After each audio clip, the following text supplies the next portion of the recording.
Welcome to new TV Telugu. విలక్షణ దర్శకుడు Ram Gopal Varma pop సామ్రాట్ Michael Jackson ను భావోద్వేగభరిత నివాళి అర్పించారు. ఇటీవల మైకేల్ జాక్సన్ బయోపిక్ మైకేల్ చూసిన అనంతరం ఆయన సోషల్ మీడియాలో ఒక సుదీర్ఘ పోస్ట్ పెట్టారు. జాక్సన్ మరణించి తను కూడా ఒక సాధారణ మనిషి అని నిరూపించుకున్నందుకు అతన్ని ద్వేషిస్తున్నాను అంటూ తనదైన శైలిలో ఆవేదన వ్యక్తం చేశారు. ఈ సినిమా తనను 2009 జూన్ 25 నాటి భయంకరమైన రోజులకు తీసుకువెళ్లిందని, అందుకే ఆ సినిమాను కూడా ద్వేషిస్తున్నానని వర్మ పేర్కొన్నారు.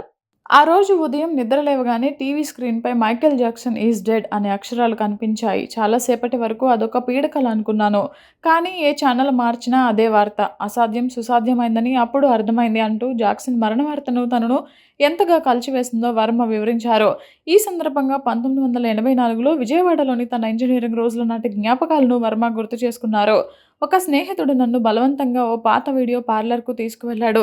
అక్కడ థ్రిల్లర్ వీడియో చూశాను. అది నా కడుపులో గుద్దినట్టు అనిపించింది. అదొక పాట కాదు, డాన్స్ కాదు, అదొక దాడి. నా కళ్ళకు అప్పటి వరకు అలవాటైన సాధారణ ప్రపంచాన్ని అది బద్దలు కొట్టింది.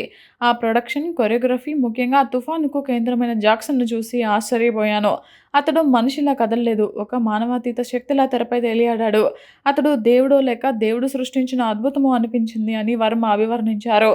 Billy Jean, smooth criminal, black or white వంటి జాక్సన్ వీడియోలు తన సినిమా దర్శకత్వానికి, ముఖ్యంగా పాటల చిత్రీకరణకు ఒక బెంచ్ మార్క్గా నిలిచాయని ఆర్జీవి తెలిపారు.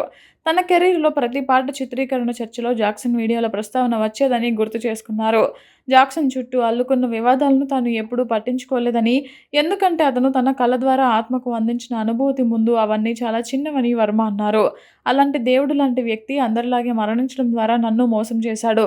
నా కళను పగలగొట్టాడు. అందుకే అతడిని ద్వేషిస్తున్నాను. నువ్వు ఎక్కడున్నా గెలాక్సీల మధ్య మూన్ వాక్ చేస్తూనే ఉంటావని నాకు తెలుసు. విజయవాడ వీడియో పార్లర్లో నువ్వు నాకు ఇచ్చిన ఆ అనుభూతి నేను చనిపోయే వరకు నాతోనే ఉంటుంది అంటూ వర్మ తన పోస్టును ముగించారు.